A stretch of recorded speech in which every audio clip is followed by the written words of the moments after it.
우리가 언론을 통해서 접하게 되는, 참 예전에 이 자리에 계신 우리 성도님들이 조금 젊으셨을 때는 쉽게 보기 힘들었던 많은 일들이 요즘에는 너무 많이 일어나고 있는 것을 보게 되죠. 그 가운데서 순간적인 감정을 조절하지 못하고 욱하는 감정을 그대로 표출하여서 감당할 수 없는 생명을 해야 하는 결과를 낳게 되는 그러한 모습들을 보는 빈도가 점점 더 높아지고 있는 것 같습니다. 오늘 성경에서 우리가 만나게 되는 이 비나스라는 사람의 행위가 얼핏 보기에는 그런 것처럼 보입니다. 순간적으로 눈이 돌아가지고 범죄하는 그 남자와 여자를 창을 들고 가가지고 찔러 죽이는 아주 무서운 살인의 행위로 보입니다. 그리고 이런 사례는 또 베드로라는 사람에게서도 우리가 볼 수 있죠. 예수님을 잡으러 온 그 군병들과 제사장들이 있는데 그 가운데서 베드로가 순간적으로 격분해가지고 칼을 빼가지고 대제사장의 종인 말고의 귀를 베어버립니다. 그런데 그때에는 예수님께서 이 베드로에게 그 행위를 책망하셨잖아요. 그런데 오늘 본문 우리가 함께 읽었지만 이 비나스라는 사람의 행위는 그렇게 하지 않고 있어요. 어떤 차이가 있을까요? 표면적으로 보기에는 다 감정을 그대로 표출한 행위인 것 같고 말고의 귀를 벤 행위에 비하면 사람의 생명을 해한 행위는 훨씬 더 중대하게 다루어져야 될 것 같은데 오늘 본문에서 비나스는 전혀 다른 평가를 받고 있습니다. 그 이유가 무엇일까요? 그리고 이 사건은 무엇으로 인해 비롯된 것이고 오늘 우리는 이 본문을 통해 어떠한 하나님을 만나야 할지 함께 잠깐 살펴보도록 하겠습니다. 우리가 지난 시간까지 22장부터 24장까지의 말씀을 통해서 하나님이 얼마나 신실하신 분이신지를 분명히 다시 한번 확인할 수 있었습니다. 40년의 광야의 유리방황하는 시간을 끝내고 출애굽 1세대에 상당히 많은 수들이 자신들의 반역과 또 하나님의 그로 인한 진노 가운데서 또 자연사를 통해서 광야에서 죽어갔던 그 시간들을 통해 이제 가나안 땅의 요단 동편을 통해서 가나안 땅으로 진격해 나가는 이스라엘의 하나님의 이 군대의 진영은 파죽지세로 밀고 올라갔습니다. 그리고 지금 오늘 본문에 나오는 시딤은 요단강 동편에 있는 모압 평지의 한 지명이거든요. 그곳에 이르기까지 이제 이 강만 건너면은 가나안 땅에 들어가는 거예요. 그런데 그 가운데서 이 이스라엘의 하나님의 군대의 이 위험 앞에서 우리가 봤듯이 모압 왕 발락이 마음이 녹아버리게 되죠. 그래서 자기 나름대로 계략을 짜내게 됩니다. 그게 무엇이었냐면 보골의 선지자 발람을 청해가지고 이스라엘에게 저주를 쏟아붓는 거였어요. 그런데 우리가 알고 있듯이 하나님은 그 잘못된 그 계략을 오히려 뒤집으셔서 발람의 입을 통해서 이스라엘에게 축복을 폭포수같이 쏟아내셨죠. 자, 이 정도 되면은 이제는 이스라엘이 가나안 땅에 들어가는 게 기정사실인 것 같아 보여요. 그런데 오늘 본문을 보시면 이스라엘은 다시 실패하고 있죠. 우리가 함께 읽었듯이 가나안 땅을, 약속의 땅을 바로 앞에 둔 이곳에서 안심했었던 것 같아요. 방심했었을 수도 있고요. 어쨌건 간에 모압 여인들과 음행을 합니다. 그리고 그 음행은 필연적으로 우상숭배로 이어지게 돼요. 하나님이 진노하십니다. 이전까지는 이 시내산에서 지금 요단 동편까지 오는 이스라엘의 여정 속에서 가장 많이 하나님의 진노 가운데 죽었던 때가 민수기 16장에 나오는 고라와 다단과 아비람의 반역으로 인해서 내려진 그 연병 가운데 약 15,000명 정도가 죽었습니다. 그런데 오늘 본문에서는 몇 명이 죽냐면 24,000명이 죽고 있어요. 왜 하나님은 이렇게 진노하실까요? 오늘 본문 민수기 25장 1절부터 3절까지의 말씀을 보시면 이렇게 얘기하고 있어요. 이스라엘이 시딤에 머물러 있더니 그 백성이 모압 여자들과 음행하기를 시작하니라. 그 여자들이 자기 신들에게 제사할 때에 이스라엘 백성을 청하매 백성이 먹고 그들의 신들에게 절함으로 이스라엘이 바알 보올에게 가담한지라. 여호와께서 이스라엘에게 진노하시니라. 오늘 우리가 가진 성경은 이 이스라엘의 이 행위가 우연이거나 아니면은 순간적인 선택이 아니라 분명하고 명백한 범죄라는 사실을 말하기 위해서 가담한다라는 표현으로 번역을 했는데 참 잘 번역을 한 것 같아요. 뭔가 잘못된 행위에 함께 하고 있다라는 거죠. 우상숭배와 음행, 하나님께서 절대로 금하셨던 것입니다. 이때뿐만 아니라 그 이후로도, 그리고 지금도 마찬가지입니다. 그런데 잘 생각해 보면 너무나 갑작스럽죠. 서두에 말씀드렸듯이 좀 전까지 하나님은 어떤 분이셨어요? 이스라엘이 알지도 못하는 그 보이지 않는 곳에서 꾸며지는 계략까지도 오히려 복으로 뒤집으시고 바꾸시는 분이신데 지금 이스라엘은 맥없이 무너지고 있다는 거죠. 본문을 다시 보시면 이것은 우연이거나 우발적인 선택이 아님을 알 수 있습니다. 본문 다시 보시면요. 25장 1절부터 3절까지 말씀을 보시면 모압 여인들이 이스라엘을 청했습니다. 그런데 이 청하다라는 이 표현은, 이 단어는 히브리어 원문에서 성으로는 여성이고 복수형으로 기록되어 있어요. 이 얘기는 무슨 얘기냐면 그냥 지나가던 이스라엘 가운데 몇 사람을 모압 여인이 개별적으로 접촉한 것이 아니라 모압 여인의 집단이 이스라엘 민족을 청했다라는 거예요.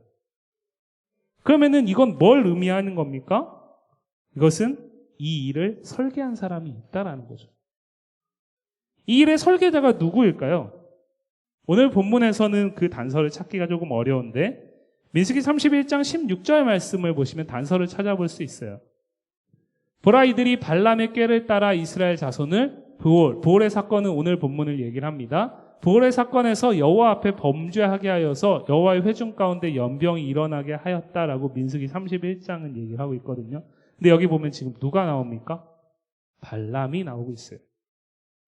이 발람은 우리가 지난주까지 봤던 하나님이 어쩌면 표면적으로 보기엔 이방의 선지자임에도 불구하고 하나님을 인정했던 사람처럼 보였던 그 발람이에요.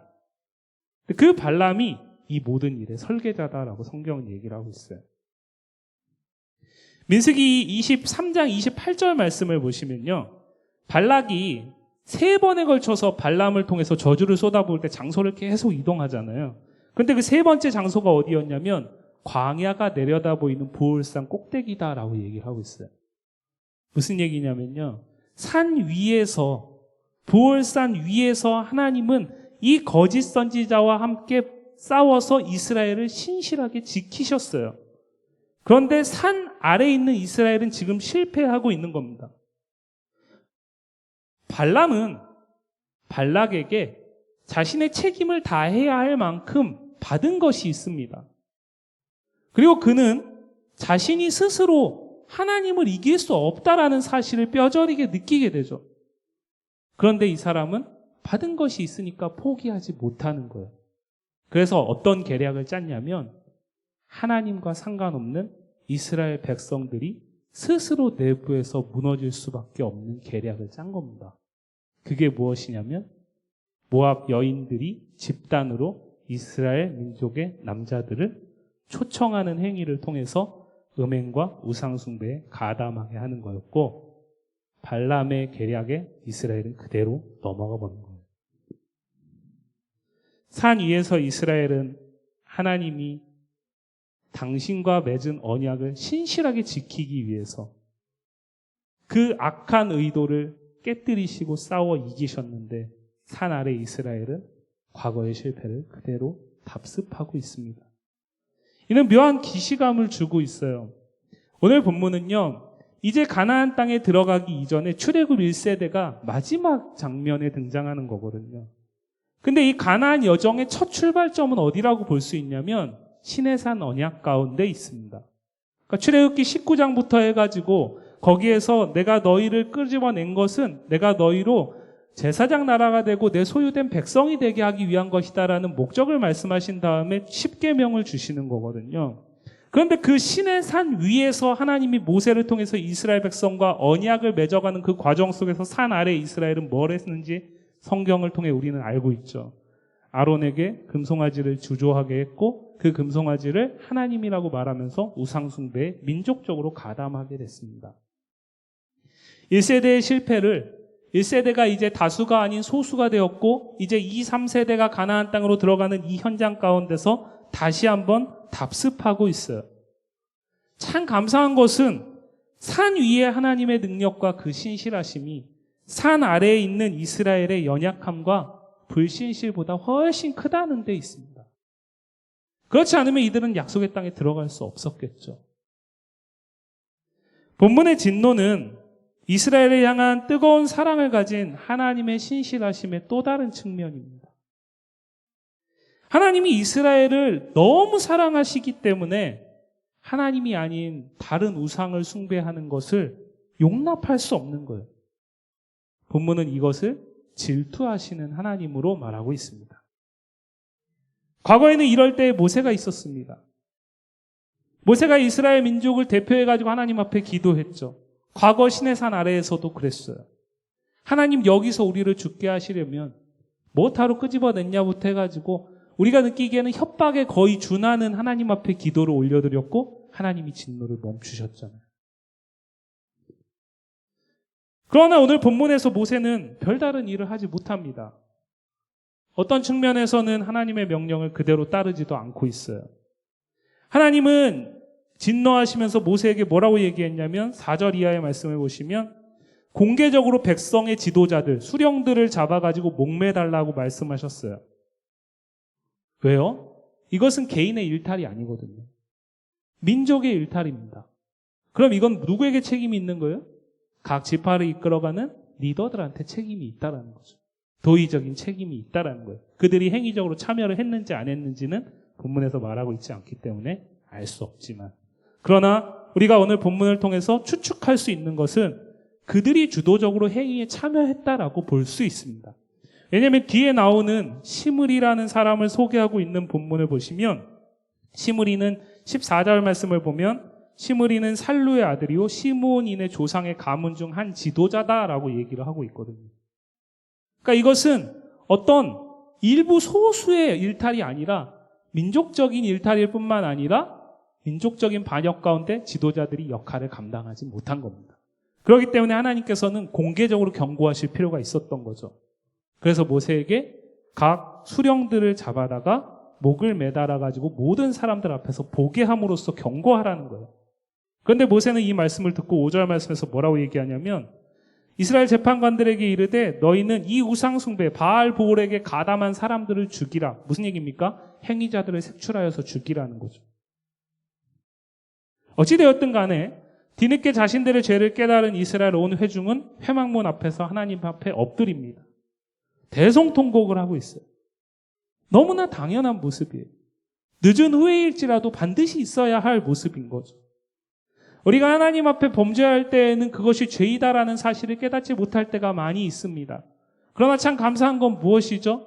우리와 함께 하시는 성령께서 끊임없는 죄책감을 주시고 그 가운데서 다시 하나님의 은혜 앞에 나아가게 하잖아요. 그래서 우리가 회개함으로 하나님 앞에 엎드리는 거죠. 눈물을 쏟아내는 거죠. 분명히 그것이 은혜입니다. 마땅히 하나님 앞에 범죄한 인간이 할 수 있는 유일한 행동입니다. 그런데 이 가운데서 다시 찬물을 끼얹는 사람이 나타나고 있어요.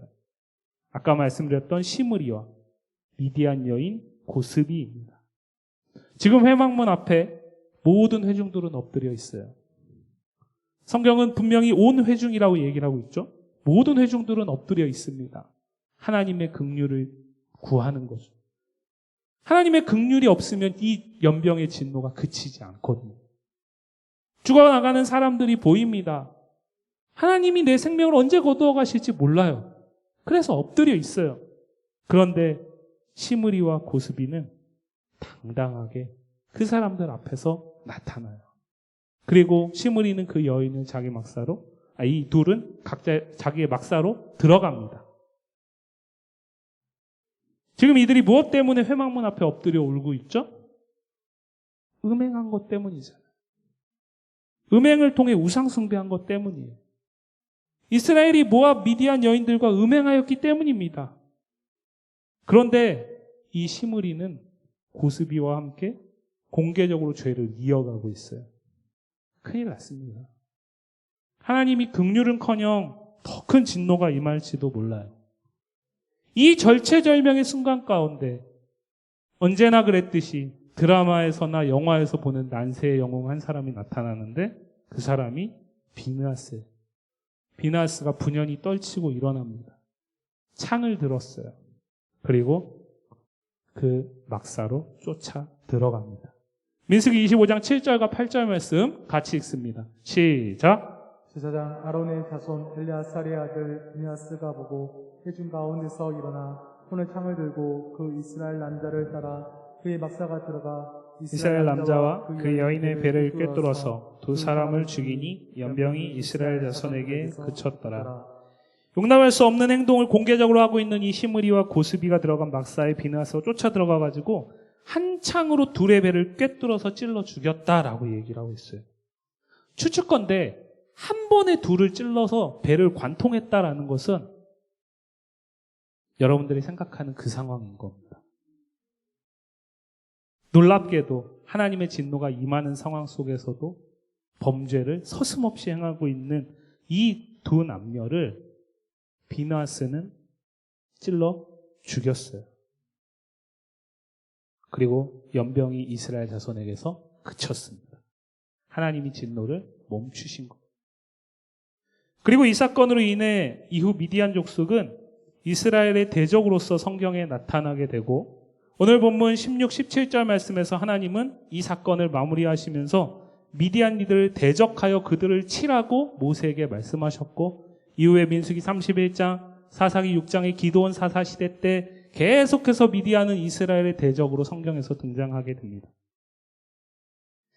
가나안 정복 전쟁을 향해 나아가는 이스라엘도 이후 그 땅에 정착한 왕조 이스라엘도 이후 교회의 역사 속에서도 언제나 하나님은 우리가 보지 못하는 곳에서도요, 우리를 향한 그 언약의 신실하심으로 우리를 외부의 위협과 모략으로부터 지키셨습니다. 그러나 그 신실하심을 우리가 그 스스로 우상숭배와 같은 행위로 저버릴 때 위기는 어김없이 찾아왔음을 보게 됩니다. 사도 바울도 고린도전서 10장에서 고린도 교회 성도들에게 우상을 금하라고, 우상숭배를 금하라고 권면하면서 이 사건을 본으로, 반면교사로 제시하고 있습니다. 이런 의미에서 오늘 민수기 25장을 대하는 우리는 본문의 사건을 통해 본으로 삼아야 합니다. 어떠한 본으로요? 하나님의 신실하심을 신뢰하는 것, 그리고 그 신실하심을 따라 사는 언약 백성의 삶에는 마땅히 책임이 있다라는 사실을 기억해야 된다라는 거죠. 오늘 우리가 조금 더 주목할 것은, 그렇다면 서두에 말씀드렸듯이 이 비느하스의 행동은 표면적으로 보기에 감정적으로 행한 행동처럼 보이는데 왜 하나님은 이 행동을 보시고 진노를 멈추셨냐라는 거예요. 즉 하나님은 왜 이 행동은 다르게 보셨냐라는 거죠. 민수기 25장 10절부터 13절 말씀을 한번 같이 볼까요? 같이 읽습니다. 시작. 여호와께서 모세에게 말씀하여 이르시되 제사장 아론의 손자 엘리아살의 아들 비느하스가 내 질투심으로 질투하여 이스라엘 자손 중에서 내 노를 돌이켜서 내 질투심으로 그들을 소멸하지 않게 하였도다. 그러므로 말하라. 내가 그에게 내 평화의 언약을 주리니 그와 그의 후손에게 영원한 제사장 직분의 언약이라. 그가 그의 하나님을 위하여 질투하여 이스라엘 자손을 속죄하였음이니라. 하나님 보시기에 비느하스는 순간적으로 눈이 돌아가지고 감정에서 살인을 행한 게 아닌 겁니다. 오늘 본문을 보시면은 제가 표시해놨지만 하나님은 모세에게 이렇게 말하고 있어요.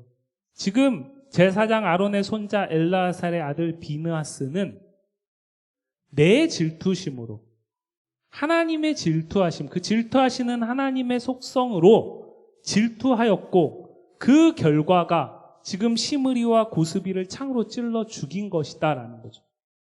그런데 그 비느하스의 행위가 이스라엘 자손 중에서 내 돌을 돌이켜서 내 질투심으로, 하나님의 질투하심으로 그들이 이 진노 가운데 소멸되지 않는 결과를 낳았다라고 인정하시는 겁니다.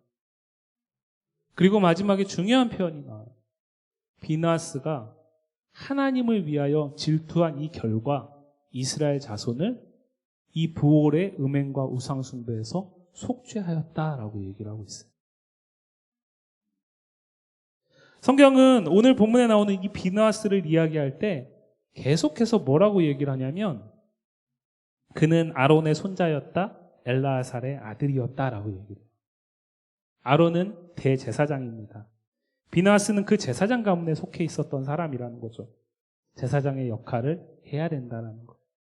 하나님은 제사장을 무엇을 위해 세우셨습니까? 범죄한 이스라엘이 하나님과의 관계 속에서, 언약 관계 속에서 신실함을 지켜나갈 수 있도록. 그래서 하나님과의 관계가 지속될 수 있도록 제사장을 세우신 거죠. 원래는 그렇기 때문에 제사장은 무엇을 해야 돼요? 제물을 통해서 죄가 전가된 제물을 죽임으로써 하나님과 이스라엘의 관계를 신실함을 지켜나가고 회복하는 역할을 부여받은 것이죠. 결국 죄를 대속하여서 샬롬을 이스라엘 공동체 안에 지켜내고 회복하기 위해서 하나님은 제사장을 세우신 거예요. 이렇게 볼 때 비느하스의 행위는 죄를 속하는 행위인 겁니다. 제물을 드릴 필요가 없는 거죠. 그 죽음이 뭡니까? 죄인을 죽임으로써 하나님의 노를 멈추게 한 것이다라는 거예요. 제물, 양이나 염소나 소가 대신 죽임을 당했던 그 방법 속에서도 이 제물 자체가 죄가 있는 것이 아니라 제물을 드리는 제사자의 죄가 전가되어서 제물이 그 죄를 대신 받아 죽는 것인데, 그것이 아니라 지금 비느하스는 긴급 상황 속에서 죄인 자체를 처단함으로써 하나님 앞에 신실함, 그 샬롬을 지켜내고 다시 복원시키는 역할을 하고 있다라고 하나님은 말씀하는 것입니다. 일찍이 하나님은 이 상황을 예견하셨어요. 그리고 경고하셨습니다. 출애굽기 34장 14절과 15절 말씀을 보시면 이렇게 말하죠. 출애굽기 34장 14절과 15절 말씀입니다. 너는 다른 신에게 절하지 말라. 여호와는 질투라 이름하는 질투의 하나님이라. 너는 삼가 그 땅의 주민과 언약을 세우지 말지니 이는 그들이 모든 신을 음란하게 섬기며 그들의 신들에게 제물을 드리고 너를 청하면 내가 그 제물을 먹을까 내가 염려되기 때문에 나 질투하는 하나님을 기억하면서 너는 절대로 그들과 관계 맺지 말라고 분명히 경고하셨어요. 이미 하나님은 이 바알볼에서의 사건을 예견하셨고 예방의 말씀을 주셨습니다. 그런데 이스라엘은 무너져 버린 거예요. 그리고 그때 하나님의 질투를 그대로 반영한 비느하스가 하나님의 노를 멈추게 한 겁니다. 하나님은 비느하스의 행위를 어떤 의미에서는 표면적으로 살인이라 할 수 있는 이 행위를 중재 행위로 여기신 겁니다. 그리고 진노를 그치셨어요.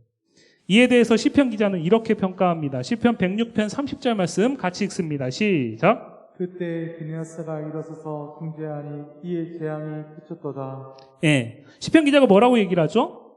비느하스가 일어서서 중재했다. 누구와 누구를 중재한 겁니까? 하나님과 범죄한 이스라엘을 중재한 겁니다. 그리고 재앙이 그쳤어요. 이러한 질투는 예수님에게도 그대로 나타납니다. 예수님의 공생의 초기에 요한복음 2장에 나오는 성전 정화의 사건을 보시면요. 6월절이 돼서 예수님이 성전에 들어가셨어요. 예루살렘 성전에 들어가셨어요. 그런데 그 성전에 누가 있습니까? 하나님의 거룩한 성전이어야 할 그 성전에 완전 장사꾼들이 강도의 구렬이라고 표현할 정도로 장사꾼들이 꽉 차 있는 거예요. 거룩함은 온데간데 없고 하나님의 신실하심과 언약의 흔적은 찾아볼 수 없는 그저 시장판과 똑같았습니다. 예수님 어떻게 하셨죠? 뒤엎으셨어요. 그리고 뭐라고 얘기하셨어요? 내 아버지의 집으로 장사하는 집을 만들지 말라라고 일갈하셨습니다. 그리고 그러한 예수님의 모습을 본 제자들이 이 말씀을 기억했다라고 성경은 얘기를 해요. 성경 말씀에 주의 전을 사모하는 열심이 나를 삼키리라. 예수님은 순간적인 행동으로 지금 분격하셔가지고 분노를 표출하신 것이 아니라 하나님의 성전을 향한 하나님의 그 질투하심을 자신이 그대로 반영한 것입니다. 그리고 이 예수님의 질투하심이 가장 극명하게 드러난 곳이 어디냐면 역설적으로 십자가 위에서요. 하늘의 보좌를 버리고 이 땅에 오신 예수님은 인간이 지은 모든 죄, 그 죄를 질투하시는 그 질투를 따라서는 진노하시고 진멸할 수밖에 없으신 분이세요. 그런데 그 가운데서 그 모든 노를 예수님이 중재하시죠. 그리고 하나님이 노를 그치십니다. 그래서 우리가 오늘 그리스도인으로 사는 거죠. 그래서 오늘 성경의 이 비느하스의 모습은 그런 의미에서 예수님의 모형이라고 할 수 있어요. 그리고 이 비느하스가 이후에 통일 이스라엘 왕국의 제사장 가문을 쭉쭉 그대로 이어갑니다. 그런데 오늘 본문 말씀을 보시면은 여기에서 무엇이 약속되고 있냐면 영원한 제사장 직분의 언약이라고 약속되고 있죠. 그래서 이것은 다윗 왕조, 이스라엘 왕조가 끝나게 된 이후에 멈춰버리는 것이 아니라 결국에는 대제사장이신 예수 그리스도를 예표하고 있다라고 보는 것입니다. 지금 이스라엘은 가나안 목전에 두고 다시 실패했습니다. 그러나 보홀산과 그 산 아래의 극적인 대조를 통해서 민수기를 기록한 이 성경 기자는 언약 안에서 이스라엘은 제사장 나라로 서야 한다라는 사실을 비느하스 한 사람의 행동을 승인하시는 하나님을 통해서 말하고 있는 겁니다.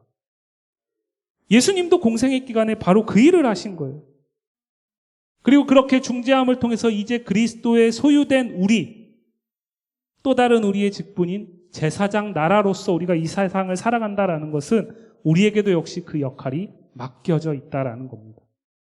베드로전서 2장 9절 말씀 함께 보겠습니다. 베드로전서 2장 9절입니다. 같이 읽습니다. 시작. 그러나 너희는 택하신 족속이요 왕같은 제사장들이요 거룩한 나라요 그의 소유가 된 백성이니 이는 너희를 어두운 데서 불러내어 그의 기이한 빛에 들어가게 하신 이의 아름다운 덕을 선포하게 하려 하심이라. 사도 베드로는 무엇이라고 말하고 있죠? 예수님의 십자가의 그 속죄, 대속의 은혜는 속죄함을 받은 우리가, 성도와 교회가 하나님의 그리스도의 아름다운 덕을 선포하게 하는 존재가 되게 하였다라고 얘기를 하고 있어요. 하나님이 누구신지 모르는 세상 가운데 하나님을 드러내고, 그리스도가 누구신지 관심 없는 세상 가운데 그리스도를 나타내고, 그가 우리를 위해서 세상을 어떻게 사랑하셨고 무엇을 하셨는지를 알게 함으로써 하나님의 그 크고 위대하시고 광대하신 뜻과 영광을 세상에 나타내기 위해서 우리를 구원하셨다라는 얘기를 하는 겁니다. 그래서 우리는 이 세상을 살아가는 성도된 우리는 이 세상에서 범죄한 세상이 하나님의 진노를 피할 수 있는 중재자의 역할을 감당하면서 살아야 할 책임이 있다라고 오늘 본문은 우리에게 얘기를 하고 있는 거예요. 사랑하는 성도 여러분, 지금도 질투하시는 하나님은 하나님의 그 불붙는 사랑으로 우리를, 성도를, 교회를 모든 곳에서 보호하고 지키심으로 언약 가운데 두십니다. 이것이 우리의 소망입니다. 나아가 이 소망을 붙들고 사는 우리가 하나님이 사랑하시는 그 세상을 질투하심을 따라서, 그 하나님의 질투하심을 따라서 중재하는 데 힘쓰며 우리 안에 하나님 나라가 시작되고 나누어지기를 원하십니다.